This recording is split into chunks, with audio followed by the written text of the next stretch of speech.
lot of think tanks and public policy organizations, they're great at producing research, they have strong ideas, they have smart policy analysts, but what they're not so good at is getting those ideas out there.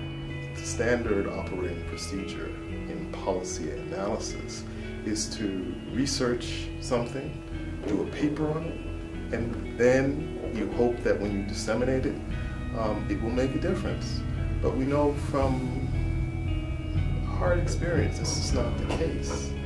You really need to figure out how to translate that to not only policymakers, but the public at large. And by out there, I mean not just to the usual set of editorial writers or, staff aides in legislative bodies, but getting them out there to the general public to really influence how people think about issues.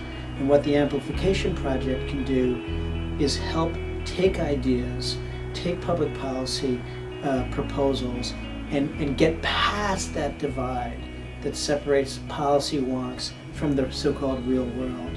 And that's a pretty cool possibility. To be able to see something that's wrong and how it's wrong and the actual effect it has on people is incredibly powerful and is incredibly inspiring. So rather than telling somebody about a family that can't afford to pay its light bill, to see them sitting there in the dark around a candle conveys a whole different message and talks a lot more about what the condition of poverty is and what needs to be done to change that. There's nothing like seeing suffering, there's nothing like seeing pain, there's nothing more, that will move somebody more towards action than actually seeing, a condition. What the Amplification Project can do is make this stuff real, make it emotional, bring those stories about what public policy means to citizens and to the forefront of consciousness. Because there's a lot of suffering in this country.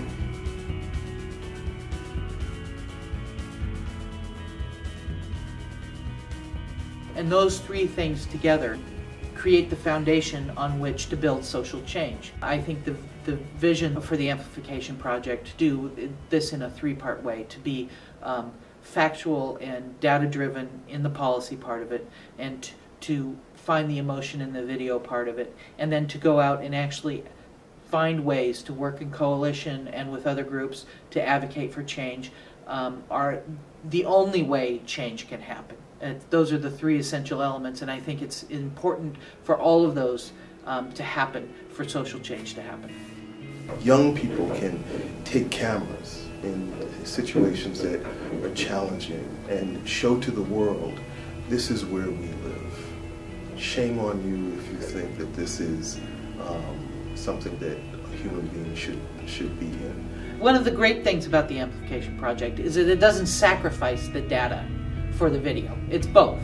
You have video, but you also have sort of the essential data that's necessary to make an informed decision. The Family Lead Battle is a great example of where the Amplification Project can make a difference.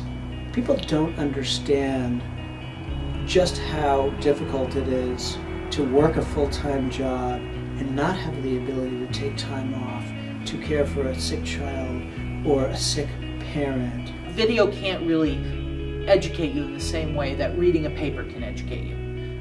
But it can inspire you and it can motivate you. And you need both of those components to make social policy change happen. It's a call to action. So if this lives up to its potential, these words, these videos will become action and will become initiatives that will create the change that we all want. We really don't know how to get on board this wave that we call the new digital media.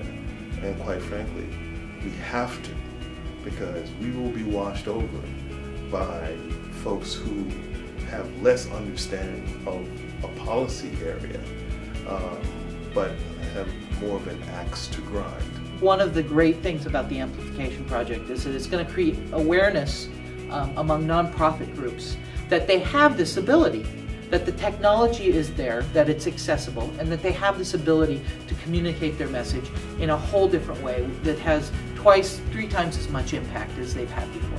If you have no visibility in those places, you're almost irrelevant now. people wake up, and that's where they're at, social media. First thing I do is I get up, check my Facebook, check my Twitter, see what's new, see what's happening, what my people are doing. I see the Amplification Project as having tremendous potential nationwide to go out there and find small groups in different corners of the nation and show with great emotion and great storytelling capability what they're doing and what they're accomplishing and how that can translate to other states. I think the Amplification Project is a beacon or a bellwether. It's very difficult to see wholesale change in our country, but there are these beacons, there are places that we see the possibility. And that's where I think the Amplification Project is important, to show the possibilities.